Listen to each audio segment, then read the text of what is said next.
long before European powers ever set foot on its soil. January 25th belonged to the rivers and forests of what would become Alabama. Creek and Choctaw families moved quietly through the canebrakes and pine forests along the Alabama and Tombigbee rivers, hunting deer, gathering nuts, and trading across trails older than any map. The land itself carried memory. Smoke from winter fires rising like spirits above the river. Shell mounds marking centuries of life, and the flow of water linking villages and nations.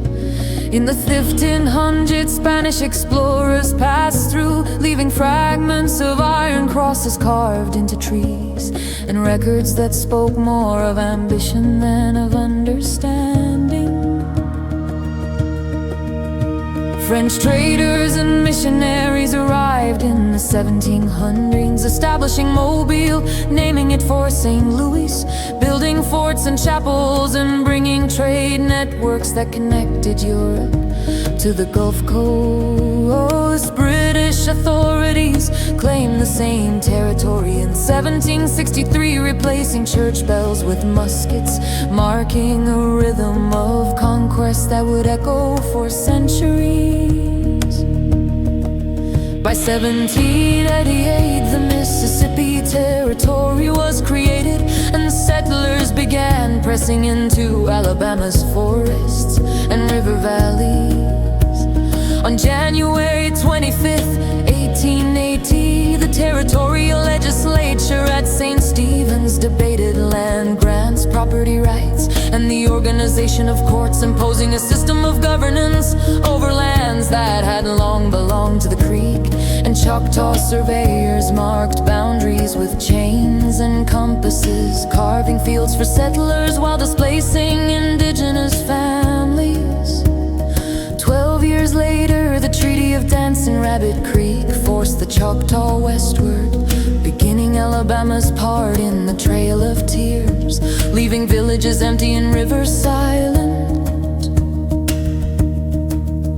On this day in 1861, Montgomery buzzed with preparation. Delegates were finalizing plans for Jefferson Davis's arrival and the formation of a Confederate government. Hotels, homes, and courthouses became offices and meeting spaces filled with the tension of men, deciding the fate of the state and ultimately the nation. The cotton fields stretched outward, rich and profitable, yet the labor sustaining them came at the cost of enslaved lives.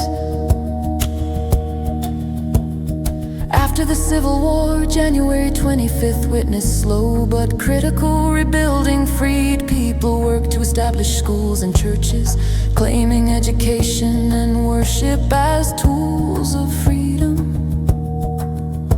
By the late 19th century, Tuskegee Institute under Booker T. Washington trained black teachers and engineers, demonstrating that resilience and knowledge could rewrite the future. Industrial expansion followed, with textile mills in Anniston and Huntsville, and shipping hubs along the Gulf, changing Alabama's economy while rural poverty persisted.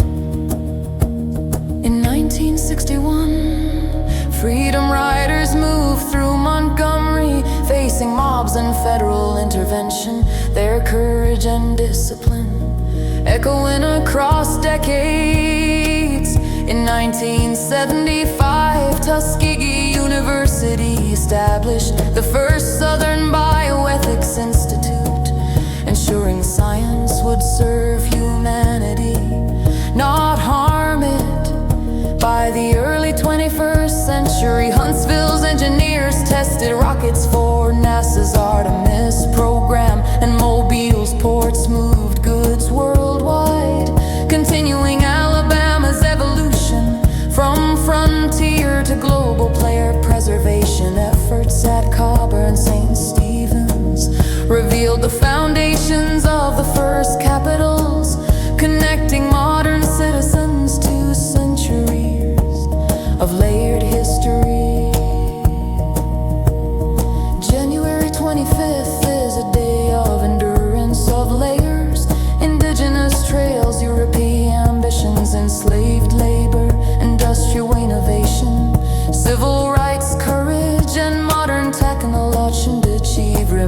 Alabama.